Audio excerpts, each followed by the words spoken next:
Hai guys, pada video kali ini kita akan menceritakan seorang mantan gangster yang hidupnya hancur lalu kembali ke New York setelah 35 tahun mengasingkan diri untuk memecahkan misteri kelam dari masa lalunya. Dari masa merintis hingga kejayaan di era larangan alkohol, persahabatan, cinta, hingga pengkhianatan yang menghancurkan segalanya, film epik ini memperlihatkan bagaimana ambisi dan penyesalan bisa mengubah hidup seseorang selamanya. Lalu apakah dia berhasil menemukan jawaban dan penebusan, atau justru masa lalunya akan menghancurkan dirinya untuk kedua kalinya? Oke, tanpa lama-lama lagi, kita langsung masuk ke ceritanya.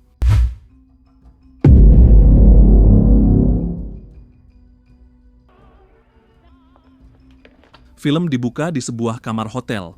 Di sini kita diperlihatkan seorang wanita bernama F yang baru saja masuk ke kamarnya.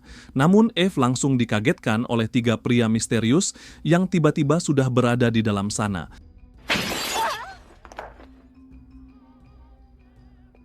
Ketiga pria itu kemudian menanyakan keberadaan pacarnya. Namun karena F bujur kadak paham, mereka pun langsung menembak Eve hingga bobo forever.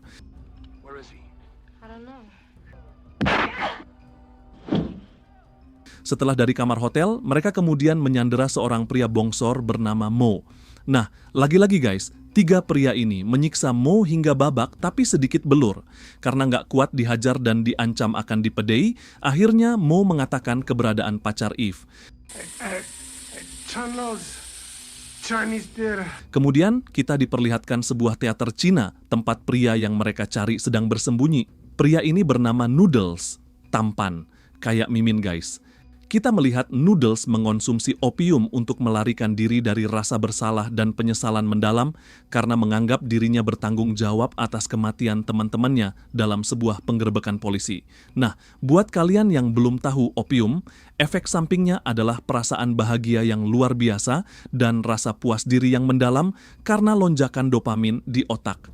Jadi, sangat dilarang ya guys. Setelah sadar dari pengaruh obat tadi, Noodles pun pergi ke sebuah TKP, tempat dia melihat 3 temannya sudah terbaring kaku dan diliput oleh wartawan. 3 teman Noodles ini bernama Patsy, Kokai, dan Max. Tapi wajah Max sudah nggak dikenali lagi karena udah hitam legam guys. Nah, kita kembali lagi ke rumah teater tadi. 3 pria yang mengejar Noodles sudah nggak menemukan keberadaan dirinya, meskipun salah satu dari mereka sempat melihat buah mangga segar.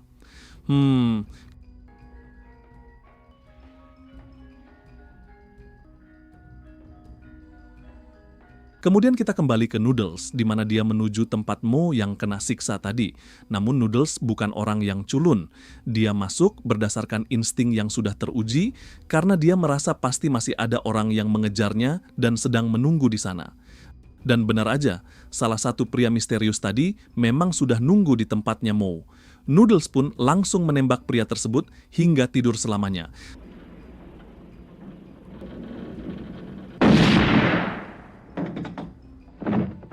Setelah itu, Noodles ingin pergi menjemput pacarnya. Namun Mo yang babak belur mengatakan nggak usah pergi, karena 3 pria tadi sudah lebih dulu datang ke hotel pacarnya Noodles, alias Eve sudah nggak ada. Mo kemudian mengatakan lagi ke Noodles kalau dia masih punya uang simpanan. Dan ya, Noodles memang punya sebuah kunci yang selama ini disimpan.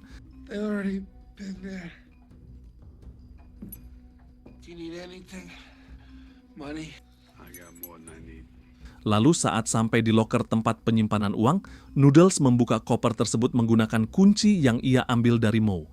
Namun dia langsung terkejut melihat isinya bukan uang, melainkan hanya tumpukan koran bekas.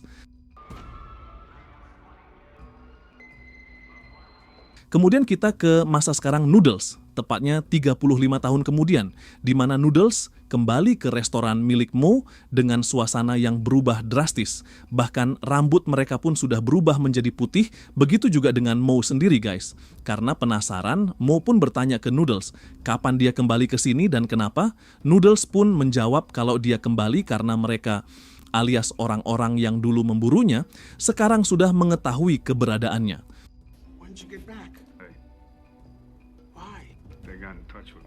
Noodles juga sekarang sudah mengganti namanya menjadi Robert Williams. Tapi hal itu percuma karena musuh dari masa lalu Noodles tetap mengetahui penyamarannya. Merasa penasaran dan gak tahu kenapa dirinya terus diburu, Noodles akhirnya kembali ke New York di usia senjanya demi mencari jawaban. What's this all mean? Dear Noodles, even though you've been hiding out in the asshole of the world, I think the answer's here. That's why I came back. Kemudian Noodles melihat foto seorang perempuan cantik. Perempuan ini bernama Deborah, bisa dibilang wanita yang membuat Noodles jatuh hati. Karena teringat masa lalunya, Noodles pun melihat ke sebuah lubang kecil di toilet. Dan kita langsung flashback ke masa remaja Noodles, di mana dia sering mengintip Deborah muda yang sedang asik menari. Dan yep, Deborah muda ini cantik sekali guys.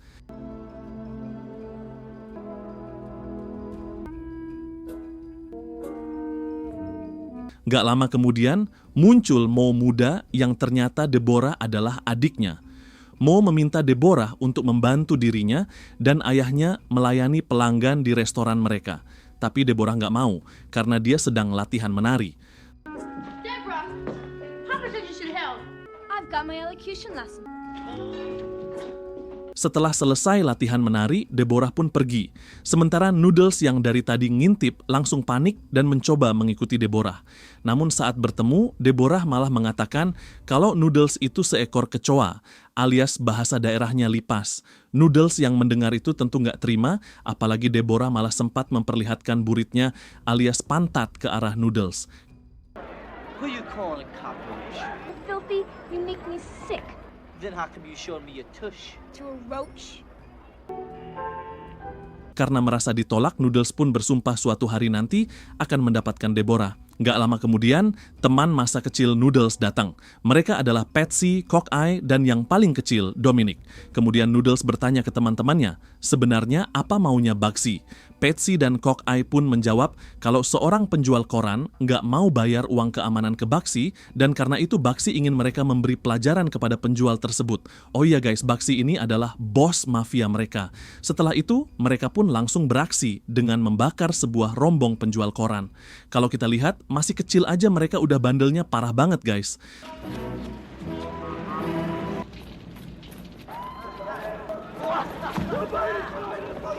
Setelah misi mereka selesai, Noodles pun berencana merampok seorang pria parubaya yang sedang mabuk.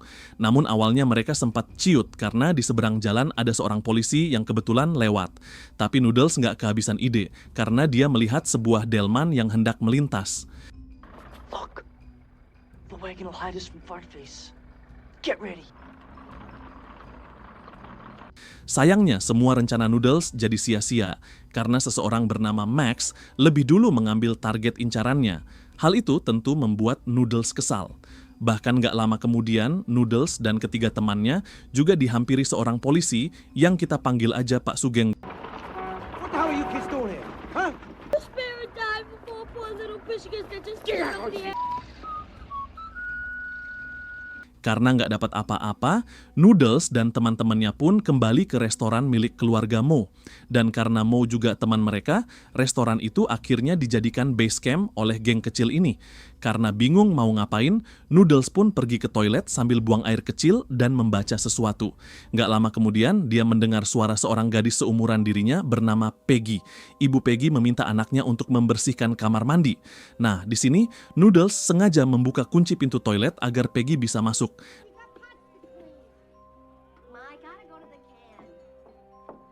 Dan ya, Peggy yang nggak tahu kalau Noodles ada di dalam pun langsung membuka pintu tersebut. Karena sama-sama masih bocah dan usil, mereka saling mempermalukan satu sama lain dengan tingkah konyol mereka. Namun suasananya langsung berubah saat Peggy mengatakan kalau Noodles harus membawakan dirinya kue Charlotte Russe kalau ingin mendapatkan sesuatu darinya. Let me see yours. Look-sees, no feel-sees. Bagi Peggy, Noodles, dan teman-temannya, kue Charlotte Russe adalah makanan mahal yang menjadi simbol kemiskinan sekaligus kepolosan masa kecil mereka. Kalau zamannya sekarang, mintanya iPhone guys. Like it, don't you? Not for free, I don't. You bring me a Charlotte Russe with whipped cream and then you can... Setelah kejadian di toilet itu, karena nggak dapat apa-apa, Noodles pun pergi keluar dan melihat Max yang sedang menurunkan barang bawaan bersama ibunya. Karena masih kesal, Noodles langsung menghampiri Max. Dan ya, Max malah kembali mengejek si Noodles. Namun di sini Noodles nggak terima begitu aja. Saat Max sedang sibuk membawa barang, Noodles langsung mengambil jam tangan milik target curian mereka tadi. And I ain't got a damn thing.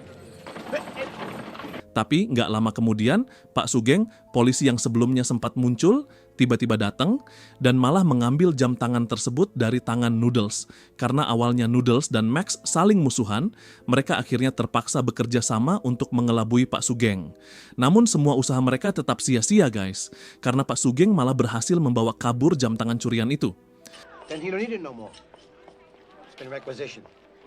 Kemudian kita pindah ke Patsy yang ingin membeli kue favorit Peggy di tempatnya Mo karena sebelumnya Noodles sempat menceritakan hal tersebut. Dan buat mendapatkan uang demi membeli kue itu, Patsy sampai bela-belain nabung. Setelah berhasil mendapatkan kue Charlotte Russe tersebut, Patsy pun pergi menuju tempat tinggal Peggy. Namun saat itu Peggy ternyata sedang mandi. Mau nggak mau, Patsy akhirnya harus menunggu di luar sambil memegang kuenya. Peggy home? Hey, Ma. Another bucket of water. Wait. Tapi saat menunggu, Patsy mulai merasa lapar dan penasaran dengan rasa kue yang diminta Peggy itu. Awalnya cuma nyicip sedikit, namun lama-lama malah keterusan sampai kuenya habis dimakan sendiri. Kacau juga anak ini guys. Karena kuenya sudah habis dan Peggy juga sudah pergi, Patsy pun akhirnya mengikuti Peggy yang sedang menjemur pakaian di atas gedung. Namun gak lama kemudian, Patsy melihat Pak Sugeng ternyata juga ada di atas gedung seberang. Nah, disinilah Patsy langsung melapor ke Noodles. Dan dari sini juga muncul ide cemerlang dari mereka. Mereka pun diam-diam mengabadikan Pak Sugeng yang sedang begituan dengan Peggy guys. Nah, sebenarnya Peggy ini bukan gadis remaja biasa. Bisa dibilang dia juga bekerja sebagai wanita penghibur. You boys covered my pants down that time. Karena sudah mendapatkan foto Pak Sugeng, mereka pun mulai memeras polisi tersebut.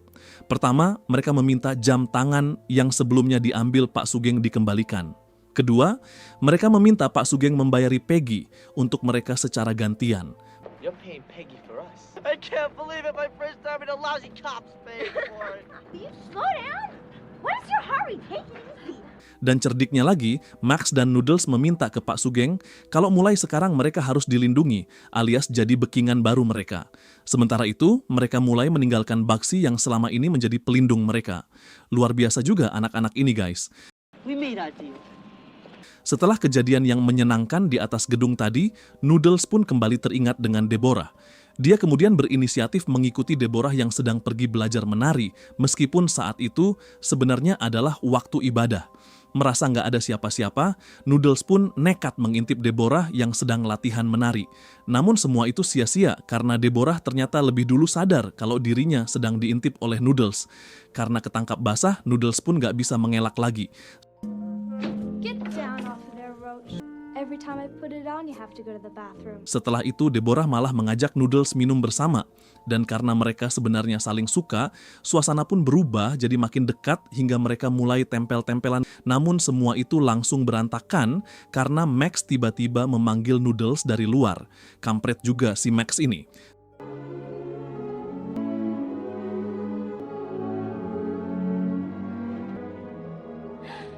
Somebody's there. Saat di luar, Max malah mengejek Noodles dengan mengatakan kalau dia adalah pencium yang payah. Tapi sisi positifnya, Max akhirnya membagikan hasil penjualan jam tangan curian mereka kemarin.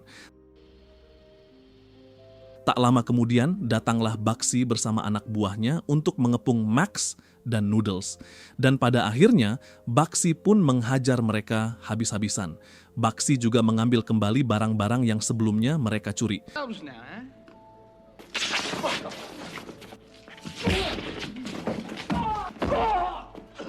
Setelah babak belur dipukuli Bugsy, mereka berdua duduk bersama sambil menahan rasa sakit. Dan disitulah ikatan persaudaraan mereka mulai semakin kuat. Kemudian setelah babak belur dihajar Baxi, mereka justru mendatangi seorang penyelundup sekaligus pembuat minuman keras bernama Graziano untuk diajak bekerja sama. Di sini Max dan Noodles menawarkan sebuah inovasi yang bisa dibilang sangat cerdas kepada Graziano. Mereka punya cara untuk menyelundupkan minuman keras dari laut tanpa tertangkap patroli polisi, yaitu menggunakan ide pelampung garam. Cara kerjanya sederhana tapi jenius. What invention? Mereka mengikat peti-peti minuman keras dengan pelampung berisi garam. Jadi kalau patroli polisi datang, peti tersebut tinggal dibuang ke laut. Petinya akan tenggelam sehingga nggak terlihat polisi. Namun setelah beberapa waktu, garam di dalam pelampung akan larut. Dan peti-peti itu otomatis mengapung kembali ke permukaan untuk diambil lagi.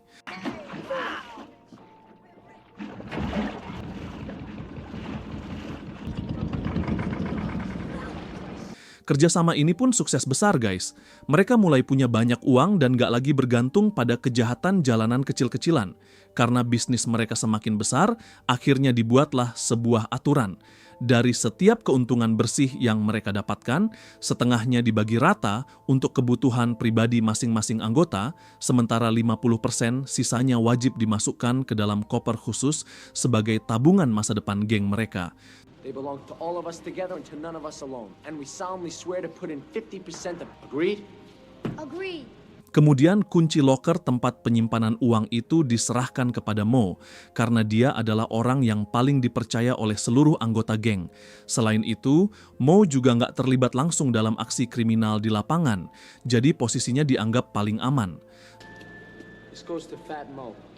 Agreed? Agreed. Agreed.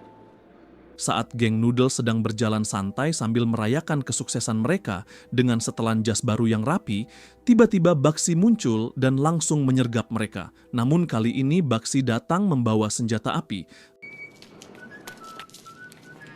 He's coming, run! Saat anak-anak itu mencoba melarikan diri, Dominic yang paling kecil malah tertembak dari belakang oleh Baxi. Kematian Dominic langsung membuat Noodles gelap mata. Dia mengejar Baxi dan langsung melakukan itu berkali-kali hingga Baxi mati di tempat.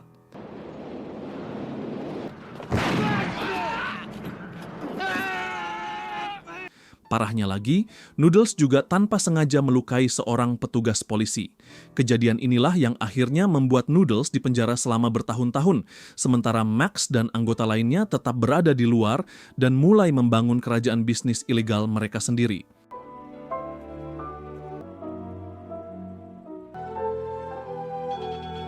Kemudian kita kembali ke masa sekarang, di mana Noodles pergi ke sebuah makam keluarga yang sangat megah dan eksklusif.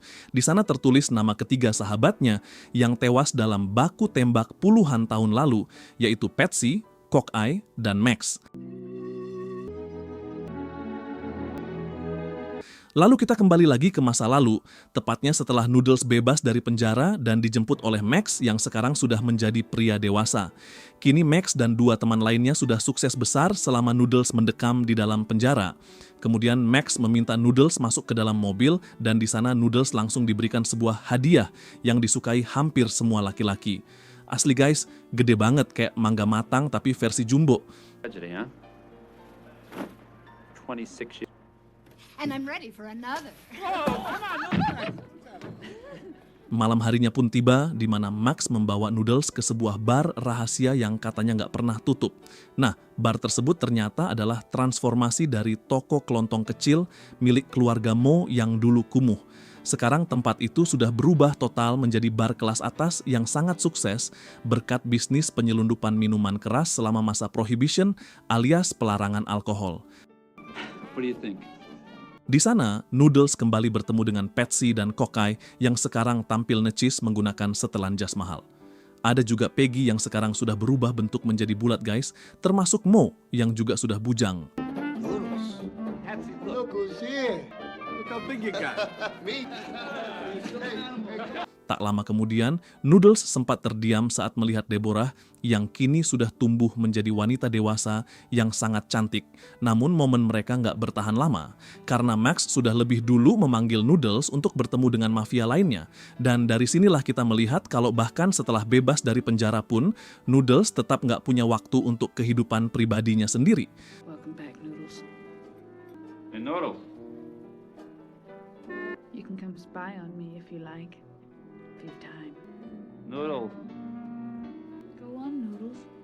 Your mother's calling you. Max kemudian mengajak Noodles bertemu dengan Monaldi dan saudaranya, Joe, untuk merencanakan perampokan berlian besar di Detroit.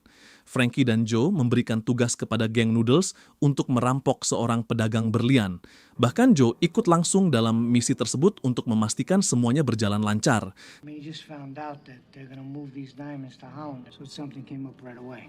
Karena semuanya sudah sepakat, mereka pun mulai menjalankan misi itu. Dan benar aja guys, semuanya berjalan lancar. Bahkan Noodles juga dapat bonus tambahan dari hasil perampokan tersebut, yaitu bisa memperkaos seorang wanita bernama Carol. Rezeki nomplok sih ini. Put a cork in her? No shit. No.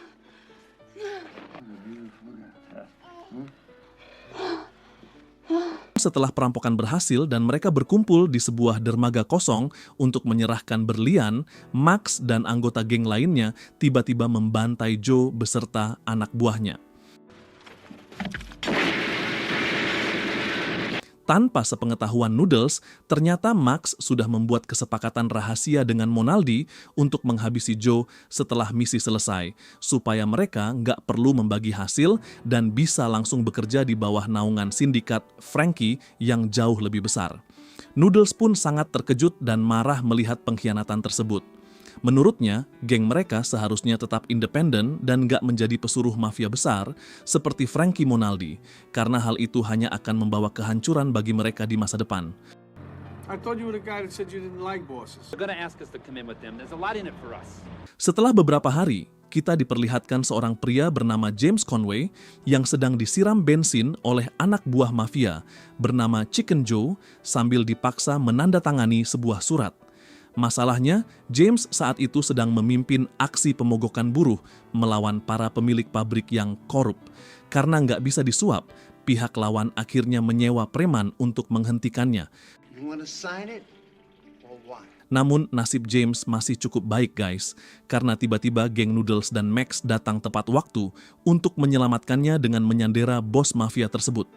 Ternyata geng Noodles memang disewa oleh pihak serikat buruh sebagai pelindung mereka.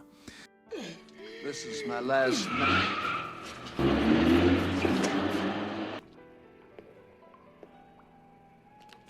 Setelah beberapa bulan berlalu, kita diperlihatkan sebuah ruangan private milik kelompok Noodles dan Max. Di sana, Kokai yang sedang mengintip ke arah bar tiba-tiba melihat Carol datang bersama suaminya. Karena mereka semua mengenal Carol, Max pun meminta Peggy memanggil wanita tersebut masuk ke dalam ruangan agar bisa kembali bertemu dengan geng Noodles. Hey, we'll see her. Call her in, will you? Carol? Carol? Dan lucunya guys, Carol bukannya marah atau canggung, malah ngajak mereka berempat untuk begituan. Namun Noodles menolak karena menurut dirinya, kalau seseorang sudah pernah merasakan dirinya, pasti bakal ketagihan. I'm not that kind of guy. Besides, I'm afraid if I give you a good crack in the mouth, you'd probably... Setelah itu, Noodles memutuskan untuk mengambil waktu libur sementara dengan menjemput Deborah. Untuk mengesankan Deborah, Noodles sampai memesan satu restoran secara privat. Jadi, di dalam restoran itu hanya ada mereka berdua, pelayan, dan orkestra yang memainkan lagu favorit mereka. Asli guys, ini juga jadi impian Mimin sebenarnya. All these tables are for two people. Di sana, Noodles mencoba menunjukkan kalau dirinya sekarang sudah sukses dan ingin melamar Deborah. Dia berharap bisa meninggalkan dunia kriminal dan memulai hidup baru bersama wanita yang selama ini dia cintai. Namun meskipun Deborah sebenarnya mencintai Noodles, dia memberikan jawaban yang sangat pahit. Deborah mengatakan kalau dirinya akan pergi ke Hollywood keesokan harinya untuk mengejar karir sebagai aktris. Deborah sadar kalau dia tetap bersama Noodles, maka dirinya hanya akan menjadi istri gangster dan seluruh impiannya akan hancur. Nobody's gonna love you the way I loved you. There were times I couldn't stand it anymore, and I used to think about you. Noodles, I'm leaving tomorrow. I have to go to Hollywood. I wanted to see you tonight to tell you. Karena merasa kecewa dan emosinya nggak terkendali, dalam perjalanan pulang menggunakan limosin alias sedan mewah, kalau sekarang tuh kayak Alphard yang ada pembatas sama sopir, Noodles melakukan tindakan kikuk-kikuk kepada Deborah yang akhirnya menghancurkan hubungan mereka secara permanen. Tapi ya, yang penting sudah disuntik sih guys.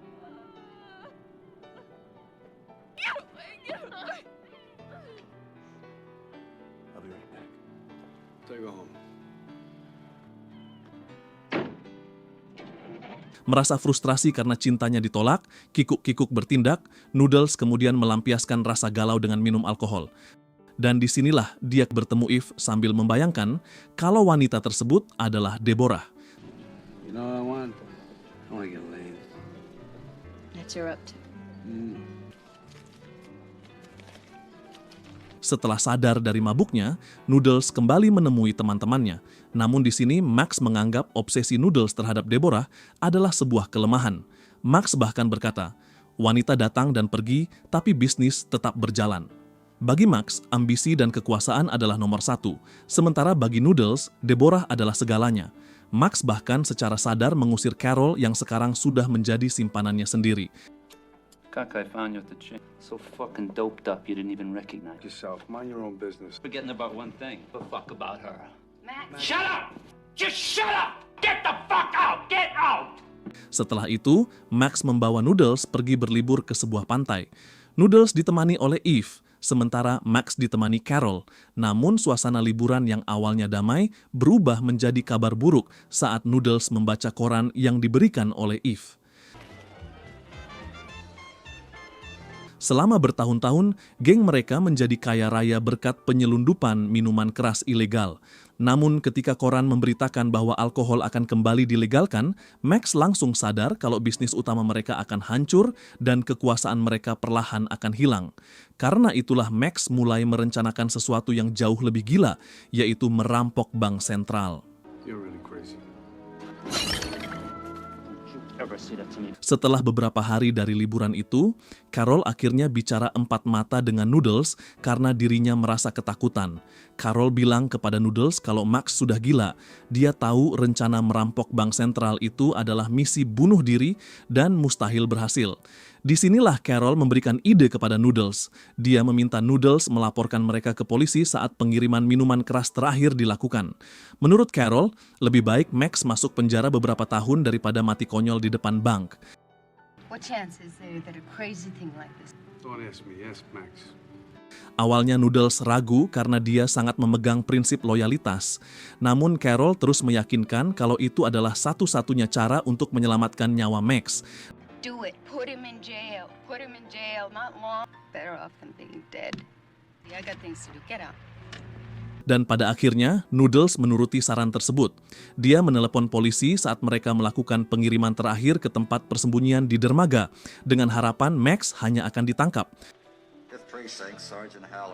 I got a good tip for you. Kemudian kita kembali ke masa sekarang, di mana Noodles juga bertemu dengan Carol yang kini sudah tua. Carol kemudian menceritakan sebuah fakta mengejutkan. Menurutnya, Max sebenarnya telah menipu mereka semua.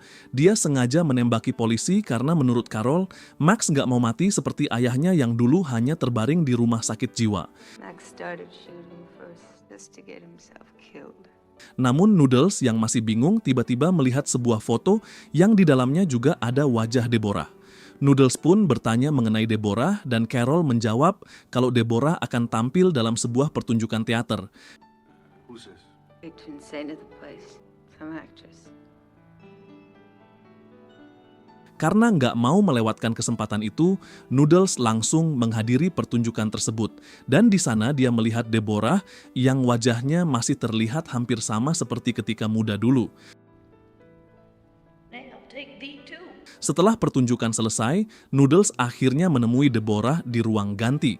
Namun saat mereka berbicara, Deborah terlihat sangat gelisah. Dia memohon kepada Noodles agar jangan datang ke pesta yang diadakan oleh Menteri Bailey. Deborah berkata, kalau kamu pergi ke sana, satu-satunya kenangan indah yang tersisa dari kita akan ikut hancur. You live alone? No. Why do you want to see me? 2 reasons. I want to see if you did the right thing, turning me down. What was the other reason? Is to decide whether I should go to a party tomorrow night. Who is Secretary Bailey? Deborah sebenarnya sedang berusaha melindungi Noodles dari kenyataan pahit bahwa sahabat terbaiknya sendiri telah mencuri segalanya. Mulai dari identitas baru, uang koper milik geng mereka, hingga wanita yang paling dicintai Noodles, yaitu Deborah sendiri yang sekarang menjadi simpanan Max. Why can't you just tell me you've been living with him all these years? Age can wither me, Noodle. We're both getting old. Both that we have left now are our memory. If you go to that party on Saturday night. Di teater itu juga, Noodles melihat seorang pemuda yang sangat mirip dengan Max muda. Dan ternyata pemuda tersebut adalah anak dari Menteri Bailey. Disitulah Noodles mulai menyadari sebuah kenyataan mengerikan kalau Menteri Bailey sebenarnya adalah Max yang selama ini masih hidup. Bentar guys, Mimin lagi rutin push up pakai papan kayak gini biar latihan di rumah lebih enak, tinggal pindah posisi buat fokus ke dada, bahu, atau tangan. Kalau kalian penasaran, linknya ada di keranjang kuning ya. Acara puncak pun dimulai. Saat itu Deborah melihat kalau Noodles juga ikut hadir dalam pesta undangan yang diberikan oleh Bailey, padahal sebelumnya Deborah sudah melarang dirinya datang. Namun semua itu percuma, karena Noodles kini sudah mengetahui kenyataan yang sebenarnya. Noodles akhirnya dibawa menuju ruang kerja pribadi Menteri Bailey, dan di sanalah dia berhadapan langsung dengan Max yang kini sudah tua. Max akhirnya mengakui kalau dialah dalang di balik pembantaian di dermaga 35 tahun lalu. Dia bekerja sama dengan polisi untuk memalsukan kematiannya sendiri, sementara Patsy dan Kokai benar-benar tewas dalam kejadian tersebut. Please give me the chance to settle the debt that I owe to you. Bahkan Max juga mengakui kalau dirinya mencuri seluruh uang koper milik geng mereka untuk membangun identitas baru sekaligus membiayai karier politiknya hingga menjadi Menteri Bailey. Yang paling menyakitkan bagi Noodles adalah kenyataan bahwa Max juga telah mencuri Deborah. Wanita yang dicintai Noodles seumur hidupnya ternyata selama ini hidup bersama musuh terbesarnya sendiri. I took away your whole life. I took your girl. Why don't you shoot? Max ingin mati di tangan sahabat lamanya sendiri sebagai bentuk penebusan dosa, sekaligus agar dirinya nggak perlu menghadapi kehinaan di pengadilan. Namun Noodles menolak permintaan itu dengan cara yang sangat berkelas. Dengan tenang, Noodles tetap memanggil dirinya Pak Menteri dan berpura-pura kalau sahabat lamanya, Max, sebenarnya sudah mati sejak kejadian di dermaga puluhan tahun lalu. Asli guys, Mimin nonton bagian ini campur aduk rasanya. Ada sakit hati juga sih, apalagi soal Deborah. Emang lanji sih itu cewek. Yours is one we would never touch, Mr. Bailey. It's a sure way of getting revenge. No, it's just the way I see things. Do it. I'd be ashamed to see a lifetime of work go to waste. Adegan pun ditutup saat Noodles keluar dari rumah mewah milik Max. Di sana, dia melihat Max berjalan perlahan ke arah truk sampah yang sedang beroperasi di depan gerbang rumahnya. Dan gak lama kemudian, Max tiba-tiba menghilang secara misterius. Banyak yang percaya kalau Max sengaja melompat ke dalam mesin penghancur truk sampah tersebut untuk mengakhiri hidupnya sendiri. Syukurin.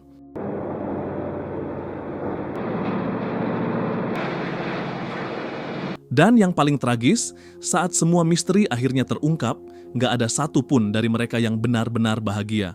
Max hidup dalam ketakutan dan kehampaan meski kaya dan berkuasa. Deborah hidup dalam dunia mewah yang palsu. Sementara Noodles hanya hidup bersama kenangan masa lalunya.